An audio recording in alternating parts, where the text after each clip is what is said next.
Na aula de hoje, nós vamos trabalhar as figuras geométricas.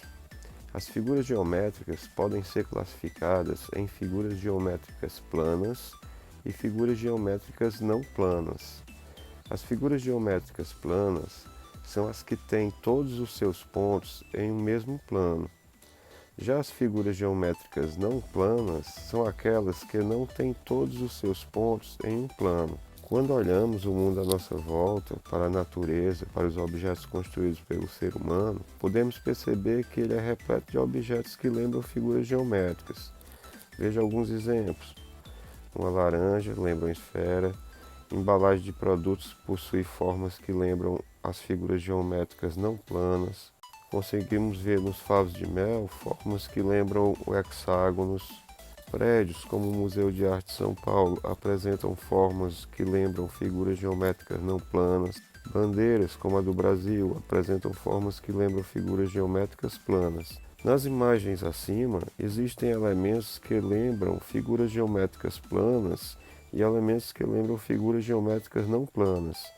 As figuras geométricas não planas podem ser chamadas de sólidos geométricos. Agora vamos falar dos sólidos geométricos. Os sólidos geométricos são figuras espaciais não planas que, de acordo com suas características, podem ser classificadas em poliedros e corpos redondos. Os corpos redondos têm como principal característica a superfície arredondada. Aí você vê a esfera, o cilindro, o cone. Já os poliedros, poli de muitos, edros de faces, têm como principal característica ter faces planas. Aí no caso o bloco retangular, o cubo, a pirâmide. Dentre os poliedros podemos ressaltar os prismas e as pirâmides. Observe o bloco retangular a seguir. Nós temos aí o vértice, que é o encontro das linhas, a aresta, que é as linhas, e a face, que são as partes planas. A parte destacada em verde é uma face.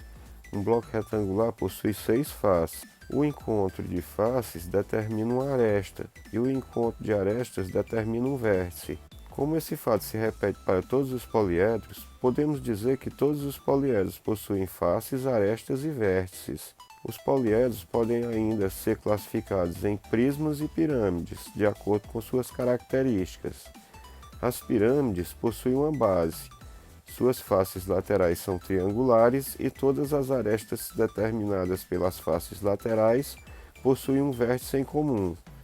Aí na figura você vê no destaque o vértice em comum da pirâmide. Os prismas possuem faces laterais retangulares e duas bases idênticas e paralelas entre si. Aí na figura você vê um prisma. Veja alguns exemplos de pirâmides e de prismas. Aí na figura você tem algumas pirâmides e alguns tipos de prismas. Podemos fazer a planificação de poliedros.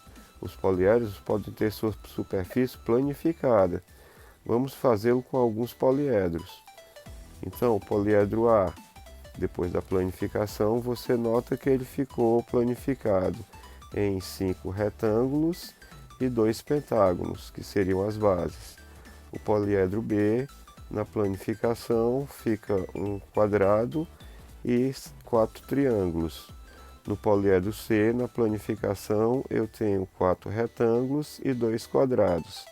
E no poliedro D, na planificação, eu tenho um pentágono e 5 triângulos. Nomenclatura dos prismas e das pirâmides. A nomenclatura de prismas e pirâmides é feita de acordo com o polígono da base. Observe o quadro abaixo com exemplos de nomenclatura desses poliedros. No quadro você tem a linha com números de lados da base e tem a coluna poliedro que é prismas e pirâmides.